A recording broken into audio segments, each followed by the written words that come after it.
Kevin McGonigle going yard, first pitch in the leadoff spot in the Dominican. He also went 3 for 3 with a walk. Yeah, top of first pitch, as you just heard right there. 110.4 mile per hour exit velocity. I can't say all those words. They're big words. Too big. Distance, 461 feet. Launch angle, for all you nerds out there, 30 degrees. And then top of second, he, again, single. And he scores McKinstry. Like, he is doing all the things. And we were talking about it earlier. Like, I don't expect them to come out this morning and say, McGonagle's made the team. Like, they're not going to make that announcement. But I've got to assume, with the way that he's performing, that he's going to make the opening day roster. And I'm ecstatic about it. Kid can rake. And the fact that he's showing off a glove, I don't expect him to be perfect. I don't expect a gold glove this year, but he is certainly a positive. And if they were to come out and say, maybe because it was, he's got to make the team better and developmentally, like, I want to know if he's not up, he makes the team better, checks that box. Mm-hmm. If the and developmentally he's not taking the steps, like, okay, I don't have all of the analytics that AJ and Scott have, but explain to me what those are. No, I think it's going to come down to if they wait 2 weeks because they want an extra year of control, or if they just want to break camp with the best team. Because he's going to be a part of the best possible team this team could begin the year with. That would be, to me, I understand the business side of it, but with the possibility that some of that restrictions may go away after a new CBA, or you don't even have a full season next year. Okay, without getting too far into that debate, because I know we'll have it closer to the start of the season. As the more the player looks good, the more you're like, boy, I'd like to keep an extra year of control.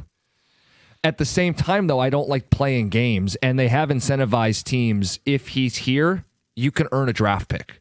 If he goes out and wins Rookie of the Year from the jump, they'll earn a comp pick, which, ironically, McGonigle himself was a comp pick. Yeah, so like there's value to those picks, and there's just value to saying, hey, we want to start the season with our best roster. Not that we think we'll need every single game to win this division, but, John, I'd sure like to start off hot. And how about fighting for one of those top 2 spots? Seeding and buys and things like that for the postseason. Every single game's going to matter. And John, they don't have a shortstop. He's the shortstop. Whether it's the first game or middle of April, he's their shortstop. And boy, does he look good. Yeah.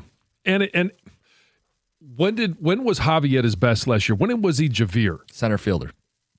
And so if it makes him better, more productive, I don't want to say better. Like, I don't know what that really means for Javi, Javier, whatever he's going to be this year. But if it's a positive for Javi and it's a positive for the team, again, I'll go back to, if it's the and that doesn't keep him here, what are those developmental steps that we're not seeing? Because it looks like he's knocking the cover off the ball. Yeah. Got some text coming in on the Pistons. Opened the show talking about them. Fell to the Cavaliers last night. Did not lead for a second of the second half. Trailed the whole way. And they didn't have Donovan Mitchell. Concern level? Let's get to Matt and Grand Blanc. Matt, you're on 97.1. Hey, good morning, guys. Great show. Thanks. John, happy walleye season, buddy. Here we go. Hey, I watched the game last night. My take is that they kind of shot themselves in the foot. I thought they played good defense, but every time they would get a turnover, they would make either an errant pass, like the one that Robinson had where he threw the ball out and then Cade got fouled because he tried to defend, or the one where Cade went down low and then threw a rocket 2 feet away and it went right through the guy's hands. I mean, they just made really bad passes, and Duran missed a bunch of puppies that could have been 3-point plays. You know, at 6'11", he's not making layups when he's getting fouled. The free throw shooting was not good. I thought overall their performance, as far as a cleanliness concern, was about a C-. Yeah. I think if they clean things up, they hang with them and probably win that game. There was like a discombobulated. almost, right? Like Duran would catch the pass late from Cade, drop it, and go out of bounds. It's like, man, they got the look, right? Or Cade would get to the rim and couldn't finish, and you're going, these are normally shots these guys make. I wanted to give Cleveland some credit. Like, they have a really good rim protector. And if the Pistons can't finish at the rim, we know they're not a good shooting team.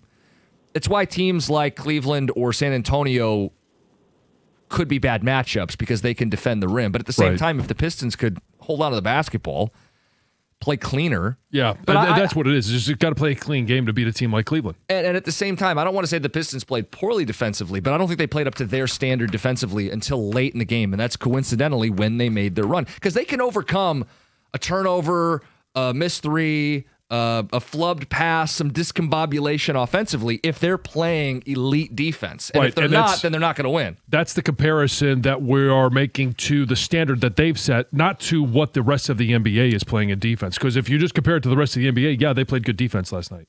Tex says, guys, when Tom says pinched off, I can't help but think of a turd.